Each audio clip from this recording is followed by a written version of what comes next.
Recognize the member for Prince Albert Northcote. Thank you, Mr. Speaker. I want to thank my husband for supporting me. I want to thank my family. I'm soon going to be grandma for the third time. I want to thank my staff that are back home and the people that keep my office running smoothly, Trudy Deranger, Brent Gerlach, and Donna Barr. Mostly, though, I want to thank the people of Prince Albert Northcote. I'm so humbled and indeed honoured that they would choose me to be their representative MLA. And I'm so honoured to be part of the team of MLAs that are committed to help the future of Saskatchewan live up to its full potential. Mr. Speaker, when I first joined this team of 49 MLAs, I really often felt like I was running to catch up to their experience, to their knowledge. They are really very much like a big family, and I do come from a big family, Mr. Speaker. I have 9 siblings that keep me on my toes from time to time. Valerie, Kevin, Leon, Darrell, Janine, Sherry, Trevor, Travis, and Kurt. What I found is this common bond that we have is sprinkled with a variety of views. And what we end up with is a microcosm of Saskatchewan. Whether we have farmers or labourers, professionals or pilots, students, teachers, entrepreneurs, employees, parents, spouses, grandparents, whether our caucuses went to university or post-secondary or the School of Hard Knocks, whether they have grown up with barely 2 dimes to rub together or millions of dollars in their family inheritance, all have welcomed me and all have made me feel part of the team, so thank you, everyone. What this does is it provides the strength to make tough decisions. It creates a base that surpasses the 4-year plan that so many governments have. Let's take our 8-year housing plan, for example, or our plan for growth, Vision 2020 and beyond. Mr. Speaker, we have listened, we are listening, and we will continue to listen to the people of this province. Last week, Mr. Speaker, I had great hope that we would have a fruitful discussion. After all, the opposition, the -9, stood up and gave our Minister of Finance a standing ovation. That's true. That's true. Alas, the NDP did revert back to their partisan ways, and in less than an hour, they flip-flopped. And then they delivered their standard fare, a great big helping of despondency and despair. Sounds about right. Mr. Speaker, I see time and again how, once our people were set free from the NDP shackles of despair and despondency, our province started to grow. We've grown as a province, we've grown as a community, and as a people. This freedom that sets in place the opportunity to create a new Saskatchewan is full of hope and excitement. We are working together. We are meeting the challenges of growth. We are greeting tomorrow with a fervency that this province has not seen for more than a century. One that has balanced the wants, desires and dreams of our people with the inaction of the past, the crumbling roads and crumbling infrastructure. Mr. Speaker, this is a balanced budget. This budget invests in people. It promises to support community. Our promises to support the community mobilization projects to reduce crime have been kept. Mr. Speaker, when I door-knocked on every door in my constituency, when I spoke to every single person that would speak to me, I took notes and I learned that feeling safe and a reduction of crime were the most frequently cited issues. Well, Mr. Speaker, I'm very pleased that our government has supported our voice and has provided money to support the action that our community took. The action that took the pioneering spirit of our pioneers, that took the collaborative efforts of the First Peoples that came here, combined it with the community-minded determination of Prince Albert, and we created what is called the Community Mobilization Program, but in Prince Albert we like to call it the Hub and Core. Mr. Speaker, I'm very proud of my community of Prince Albert. My community took a new approach, one never seen before in North America. The people of Prince Albert are leaders. Our people are helping themselves, their community, and their province. This community mobilization partnership is being adapted in our cities and towns across Saskatchewan and indeed in our country. With this budget, there is increased funding so that we will now have 15 hubs and 3 cores in our province. As well as prevention, Mr. Speaker, our government provided more funding for enforcement. Thanks to my colleague from Prince Albert Carleton, there are more police officers now than there were when the NDP ruled. Besides prevention and enforcement, our government has put funding towards the corrections institutes in Prince Albert. Now, employees and inmates have a safer environment. Not only are we keeping our election promises, Mr. Speaker, we are building on them. We set in place a growth plan. Our Saskatchewan Plan for Growth Vision 2020 set a goal to have 1.2 million people living in Saskatchewan by the year 2020. As of last count by Stats Canada, we have 1,117,503 people living and working here. Mr. Speaker, with the 49 people that are MLAs on this side of the House, we have all of those voices represented. We have another goal, and that is to have 600,000 people working in our province by 2020. Our latest reports from StatsCan indicate that we have 551,600 people working here with full-time jobs. Not only that, we have an unemployment rate that is the lowest in the country for 14 consecutive months in a row. Hear, hear. Mr. Speaker, people are front and centre in our budget. In my constituency of Prince Albert Northcote, there is a lot of wisdom. Wisdom from seniors that have experienced life. I enjoy interacting with these people and credit my mom, Marion Fraze, for instilling my love of seniors. When I was just a little girl, my mom would take us to visit her maternal grandma. Mr. Speaker, we were always excited to see the Nana grandma because every time we went to see her, she would say, "Na, na, na, look who's come to visit." Mr. Speaker, this woman was one of our pioneers. She lived until the age of 101. I was only 25 when she died, but I still think of her very fondly. Mr. Speaker, the seniors in our province are just as special. That is why we provided $4.5 million for the Home First Quick Response Pilot Program. That will provide innovative care supports to better serve our seniors. Mr. Speaker, if we had that program in place when my great-grandma was alive, she would have never ended up in a long-term care facility. Contrast that with the record of the NDP. They dished up despondency and despair to those wonderful beacons of wisdom. Mr. Speaker, not only that, they have the audacity to say they are supporting seniors, but not once, Mr. Speaker, not even once did they raise the seniors' income plan in the 16 years that they ruled. Mr. Speaker, at this time of the year, many of us are filing our income tax.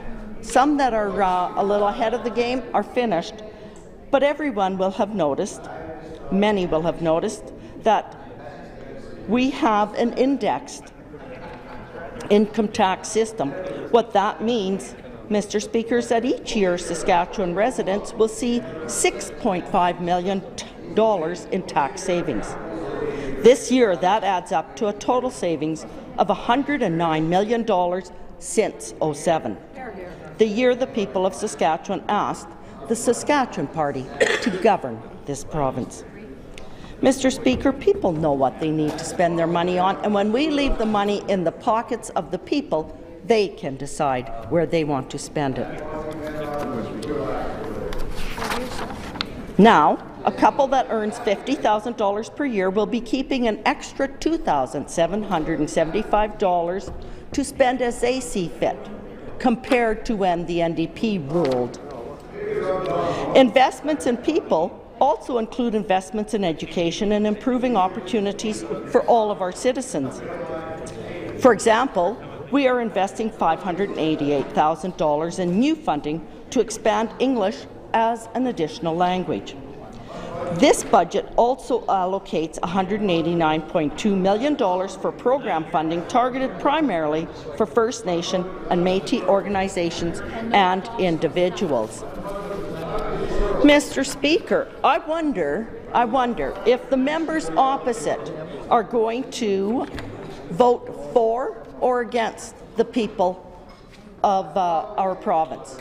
Are the members from Cumberland and Athabasca going to say no to the First Nations and the Métis of this province?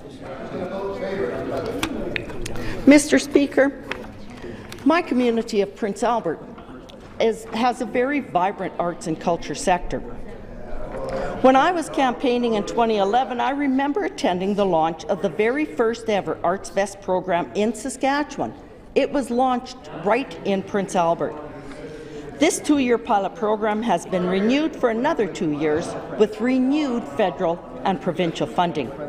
The combined funding results in more than $2.4 million of financial supports to the arts and culture sector. Mr. Speaker, Main Street was launched in April of 2011 as a 3-year, $1.65 million demonstration program in Wolseley, Indian Head, Maple Creek, and my community of Prince Albert. The program contributed to 41 new jobs in Main Street districts, 21 new businesses in Main Street districts, and $2.73 million in private sector commitments to historic building rehabilitation and streetscape improvement. Mr. Speaker, we have a 10-to-1 return on the province's investments in these capital projects. What we are finding is Arts Fest and Main Street programs are helping to create strong and vibrant communities. Mr. Speaker, this balanced, steady growth budget also invests in infrastructure. In our growth plan, we state that through municipal revenue sharing SAS bills and a future federal-provincial municipal infrastructure agreement, the Government of Saskatchewan will assist municipalities with infrastructure investments to meet the opportunities and challenges of growth. Mr. Deputy Speaker, in 2014-2015, a total of $257 million is being allocated in municipal revenue sharing based on the formula of 1 point of the provincial sales tax, or as we like to call it, the PST. Our province's third-largest city, Prince Albert, will receive $7,265,631 from this budget. That is a 142% increase from the 07-08 budget. Not only that, Mr. Deputy Speaker, we have capital investments in 2014-15 that total $95 million. Funding for ongoing projects including $16 million to complete the new hospital in Moose Jaw and $27 million to continue construction of the long-term care facilities in Biggar, Kelvington, Kipling, Maple Creek and Prince Albert. Mr. Speaker, the opposition like to speak about how often our backbenchers don't have any say. Well, our budget just contradicts that magnificently. If you look at all these projects and look at all the backbenchers, we are well represented. Mr. Speaker, in addition to the capital investments that I just spoke about, we are committing new funding to the renewal of Prince Albert's Victoria Hospital, the replacement of long-term care facilities in Regina-Capel Health Region, and planning for more long-term care beds in La Ronge. Once again, I ask the members opposite, are they going to vote for the people of the North? Are the members from Cumberland or Athabasca going to have the audacity to say no to their own people? We'll find out.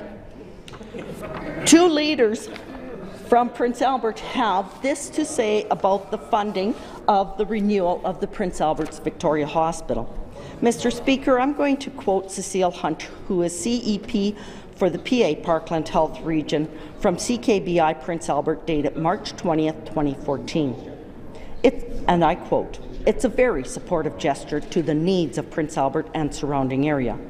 We, as a health region, and I speak on behalf of my board of directors also, we're very pleased."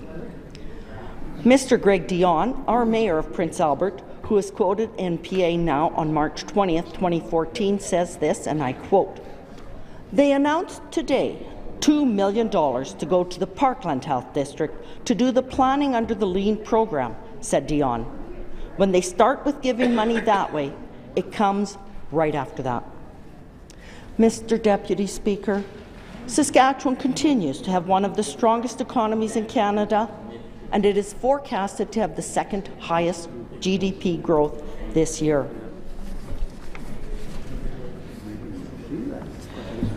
Mr. Speaker, the voice of 1,117,503 people have been brought to the table where real decisions are made. They are brought by the 49 MLAs that form government. It was my colleagues that decided, together, we are going to keep Saskatchewan's growth steady. What are those NDP going to say to the people of this province? Are they going to say no to our people? Are they going to say no to this steady growth budget? Are they going to dish up more despondency and despair?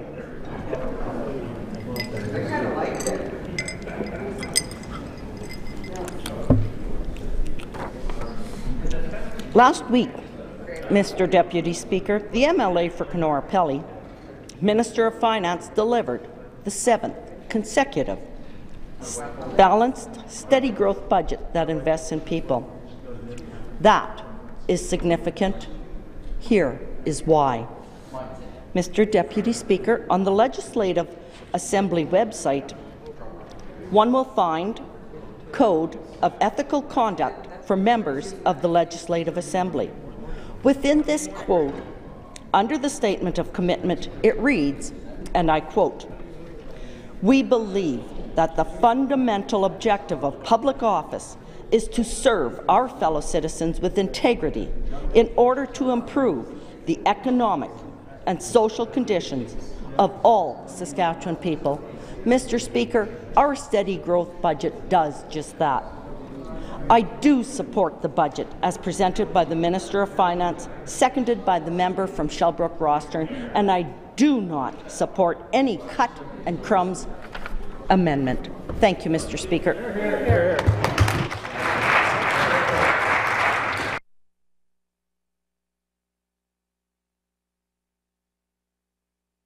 Recognize the member for Prince Albert Northcote. Thank you, Mr. Speaker. Last Friday, I was honoured to provide greetings at the Cumberland College Award Ceremony in Tisdale on behalf of the Minister of Advanced Education. It was a great opportunity to meet the future leaders of our province and learn about their various programs and future ambitions. The ceremony was held for the recipients of the Saskatchewan Innovation and Opportunity Scholarship. This program funds scholarships focused on innovation and excellence, Mr. Speaker.